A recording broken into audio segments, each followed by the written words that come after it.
নমস্কার। আজ আমি আপনাদের কাছে সপ্তম ভাবে শনিদেব অবস্থান করলে কেমন ফলাফল দেয় এই নিয়ে আলোচনা করব। শনিদেব একটি ধীরকারক গ্রহ, তাই শনিদেব যে কোনো ফলাফলকে ধীরে ধীরে প্রদান করে থাকে।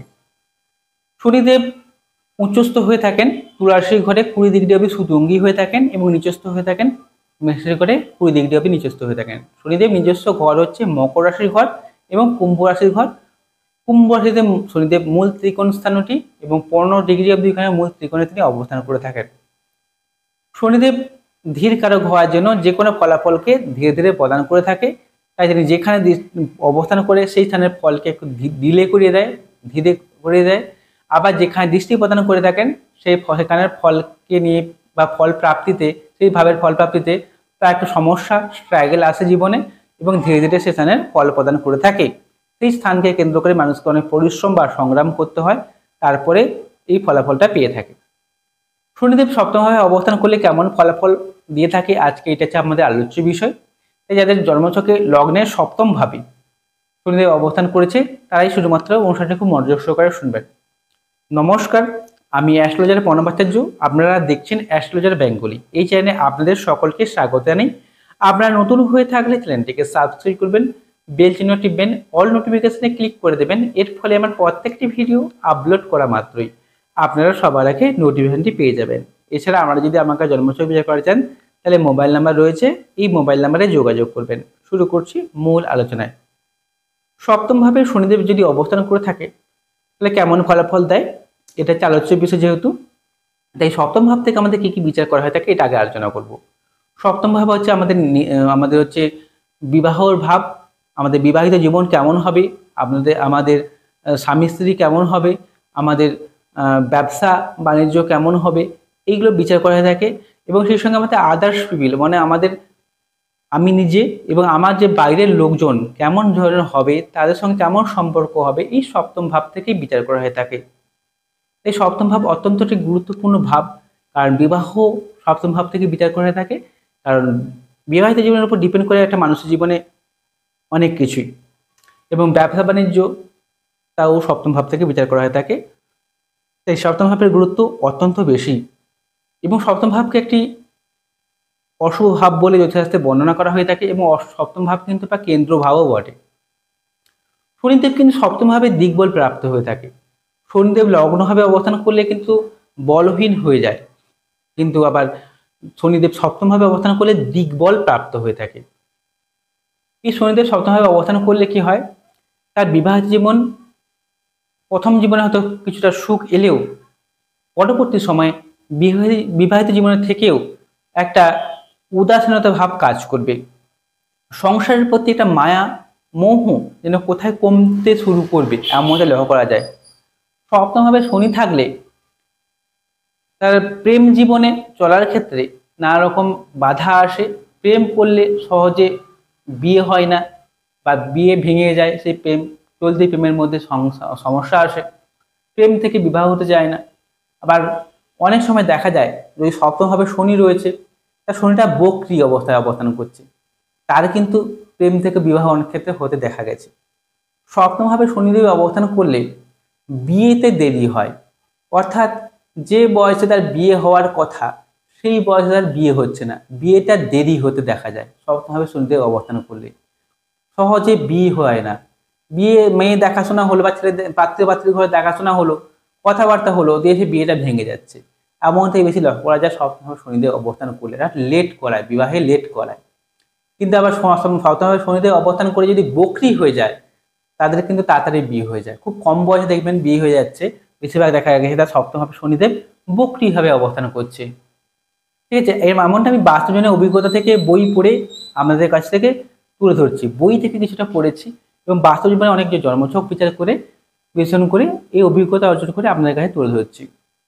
আবার এই সপ্তমভাবে শনি কিন্তু যেমন বকরি থাকলে যেমন তাড়াতাড়ি বিবাহ দিয়ে দেয়, ঠিক তেমনই বকরি না থাকে বিয়েতে কিন্তু লেট করায়, ডিলে করায়, অর্থাৎ বিয়েতে অনেক বাধা সৃষ্টি করে থাকে। এবং শেষে বিয়ে হয়, কিন্তু বিয়ে হলেও পাত্র পাত্রীর মধ্যে একটা বয়সের ডিফারেন্স দেখতে পাওয়া যায়। মিনিমাম 10 বছর 12 বছর এমন একটা ডিস্টেন্স তৈরি হতে দেখতে পাওয়া যায় যদি সপ্তমভাবে শনিদেব অবস্থান করে থাকে।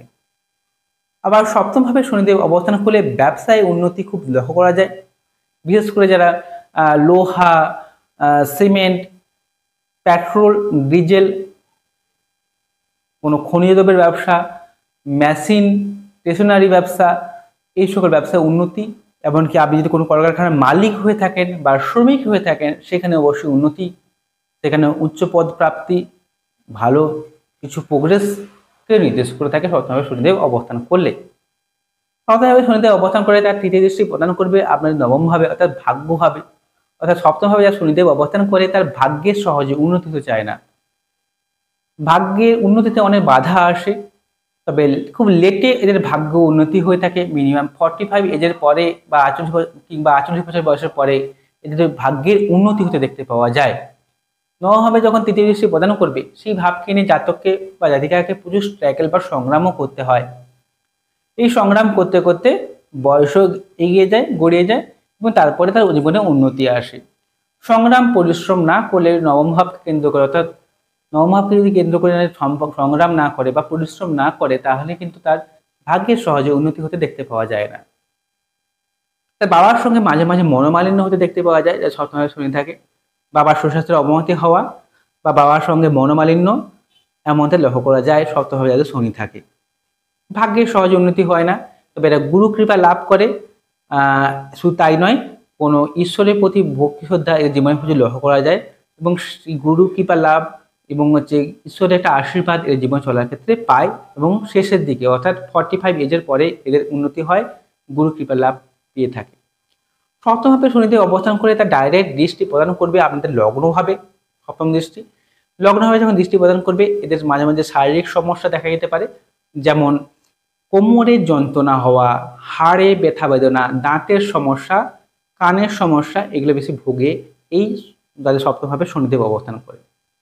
আবার সপ্তমভাবে শনিদেব অবস্থান করার জন্য এদের লগ্নে দৃষ্টি প্রদান করছে, এদের ফলে এদের অনেক সময় একটা কুড়েমি ভাব দেখতে পাওয়া যায়। অর্থাৎ এই যাচ্ছি যাব, করছি করব, এই একটা ভাব এদের মধ্যে বেশি দেখতে পাওয়া যায়।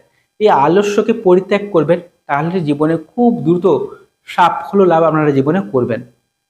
এটা আপনারা সবসময় মনে রাখবেন। সপ্তমভাবে শনি থেকে তার শনি অবস্থান করে তার দশম দৃষ্টি প্রদান করছে আপনার রাশি বা লগ্নের চতুর্থ ভাবে। শনিদেবের দশম দৃষ্টিটা একটু শুভ বলে মনে করা হয়। আমি দেখেছি দশম দৃষ্টি চতুর্থভাবে দেওয়ার জন্য আপনারা গাড়ি বাড়ি করতে পারবেন। অবশ্য প্রথম জীবনে স্ট্রাগল, সমস্যা, আর্থিক কষ্ট, বাধা বিপত্তি থাকলেও জীবনের শেষ পর্যায়ে এসে আপনারা গাড়ি বাড়ি নিজস্ব করতে পারবেন। আপনাদের ছোটবেলা থেকে মায়ের সঙ্গে সুসম্পর্ক থাকবে, মায়ের কাছ থেকে হেল্প বা সাহায্য পাবেন, মায়ের সহযোগিতা জীবনের উন্নতিকেও দেখতে পাচ্ছি আমার জীবনে চলার ক্ষেত্রে। বন্ধু বান্ধবরা আপনাকে হেল্প বা সাহায্য করবে, প্রতিবেশীরা আপনাদের সঙ্গে সুসম্পর্ক থাকবে, তাদের কাছ থেকে সুবিধা আপনারা জীবনে চলার ক্ষেত্রে পাবেন। জমি জায়গা, গাড়ি বাড়ি, ব্যাংক ব্যালেন্স এগুলো করতে পারবেন 45 ইয়ার্সের পর থেকে, এমনটাই লক্ষ্য করা যায় তাদের সপ্তমভাবে শনিদেব অবস্থান করে থাকে। প্রাথমিক শিক্ষা এদের মোটামুটি ভালোই হয় বলা যেতে পারে। ব্যবসা করলে যে সকল ব্যবসার কথা উল্লেখ আমি করেছি, সেই সকল ব্যবসা যদি করে তার জীবনে অবশ্যই উন্নতি হয়। তবে আমি শুধুমাত্র একটি মাত্র গ্রহ শনিদেব সপ্তমভাবে থাকার জন্য কেমন ফলাফল দেয় আজকে এইটা নিয়ে আলোচনা করলাম। আপনি কিন্তু আপনার জন্মছক কিংবা ঠিক বেশি দেখতে পাচ্ছেন না, জন্মছকে দেখতে হবে শনিদেব আপনার লগ্ন সাপেক্ষে শুভ গ্রহ না অশুভ গ্রহ।